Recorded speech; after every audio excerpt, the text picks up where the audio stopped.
Hi, I'm Jefferson Drexler, and this is Parent Like You Mean It, a podcast where we talk about parenting on purpose today, instead of just kind of letting life happen and run all over us, and who knows what happens tomorrow and tomorrow and tomorrow. Now, as I was scrolling through my news feed the other day, and I learned that what I actually saw was not really news, but rather an endless stream of fear and paranoia. I don't even know why it's called news stream anymore. There's absolutely nothing new there. I mean, it's the same stories that we've been hearing for years. If we don't do this, that, and the other, and make every other person do this, that, and the other, our kids will die, or grandma will die, or democracy will die. All I can say is, well, really all that comes to mind is a quote from the greatest, well, at least one of the greatest orators of America's history, or at least of our time. Growing up, my dad referred to him as simply Bob. Bob was wise. He was succinct. He was hilarious. His timing was dry, but it was always on point. And my kids, they know him as Papa Elf, but Bob, or perhaps you might remember him as Dick, who, as it turned out, was actually Bob all along, but we'll save TV's great series finales for a different episode. Bob's life lessons and human insights remain, as ever, revelatory. I think that one of Bob's greatest moments was when he was counseling a poor woman suffering what she described as a debilitating fear that restricted her every movement and every thought every single day. Not altogether different than all the fear, panic, and paranoia expressed across my news feed. The moment played out like this. Bob's patient, Katherine, she walks in. She took a seat across his desk and went on to describe her crippling trepidation. She said, "I have this fear of being buried alive in a box. I just start thinking about being buried alive and I begin to panic." He then said, "Well, has anyone ever tried to bury you alive in a box?"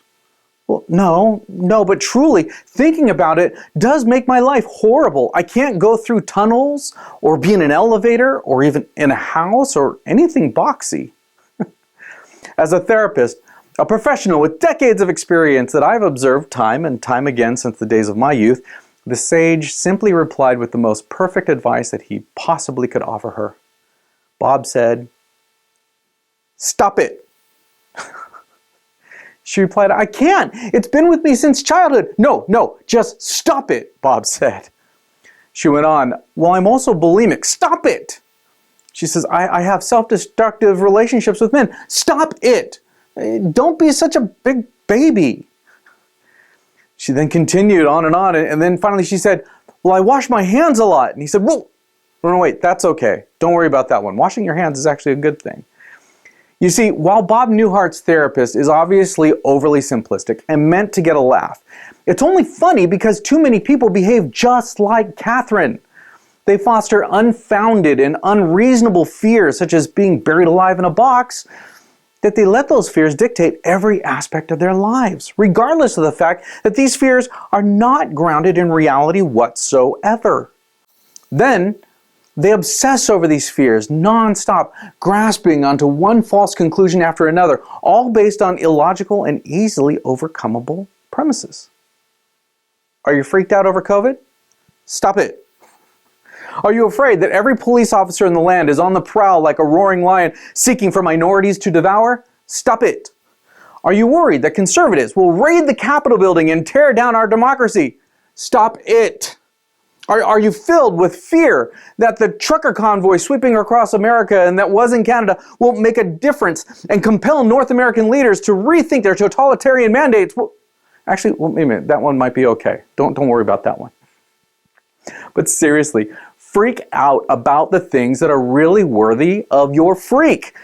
And real world consequences are tied to them. Don't make believe that there are these pretend consequences out there and fool yourself that they're real, such as the slight possibilities that a likely contrived people group might become slightly offended by the mere words, not actions, but words of a comedian on a podcast like Joe Rogan. I'm not saying that we should shove our heads in the sand and ignore the world around us, nor am I saying that we should surround ourselves with a comfortable, like-minded bubble of people. No, I'm suggesting that we, as parents, set an example for our kids by looking at the world around us, examining the stories that are being told by the news, commentators, our news feed, or even the water cooler, and then critically think about the facts and data to determine which stories are really mountains and which ones are merely molehills, and which ones are fake altogether. And then, just like in Newhart's skit, if the scary story that's being repeated is as sensical as being afraid of being buried alive in a box, despite the fact that there are absolutely no facts supporting that fear, stop it. Now, as I was preparing for this episode, Russia just attacked Ukraine. So once again, I loaded up my newsfeed, and there I came across several parenting experts who repeatedly instructed parents outside of the war zone, especially those of us here in the US, to keep kids calm by extremely limiting our kids' exposure to the war, news coverage of the attacks, and political discussions between you and your spouse. The logic being that if you and your spouse speak poorly of our leaders' reactions to the war, then our kids will go to school and parrot their parents, and this will cause division and at school and anywhere else our kids go, really. The guidance went on to say to shield your kids, especially younger kids, say under 10 years old, and assure them they're safe and that their family is safe, and don't overshare. Well, to these parenting experts, I wish that I could say, stop it! But the hard truth is that really all kids are different, even within the same family. At my house, my youngest, with 4 older brothers, well, he can handle discussions of war, politics, the economy, and even catastrophes like this much better than our oldest son could at that same age.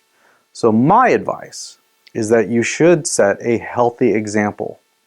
Use these tragic current events as a launching pad to teach your kids about good, bad, and even the ugly of the world around us, and begin training them, even at a young age, to grow in strength and character and compassion, knowing what is right and what is wrong. As we do this, they will not only be able to handle tough times that lie ahead of them, even better than we can, but they'll be respected. This is going to be really cool to see. They will end up being respected by their peers and even their teachers for their wisdom and their maturity.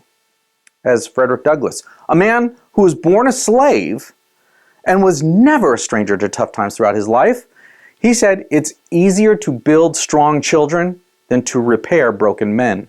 In other words, obey Bob Newhart. Stop being frightened and instilling fear in our kids, especially over matters that don't line up with actual facts and data. Build them up to be strong young men and women, starting from day one, as Frederick Douglass recommended. All the while, keep in mind the other bit of advice that Bob offered, that it's really okay to wash your hands. In fact, you should probably do that regularly. Well, that's all we've got this week. Thank you for watching. For more Parent Like You Mean It, as well as Real Stuff My Dad Says, What You've Been Looking For, Brad Stein Has Issues, and so many amazing shows, including the brand new Protest Show, check out ChristianPodcastCentral.com. We look forward to seeing you there, and I really think that you're going to love what we have. Thanks again for watching. This is Parent Like You Mean It, and I'm Jefferson Drexler.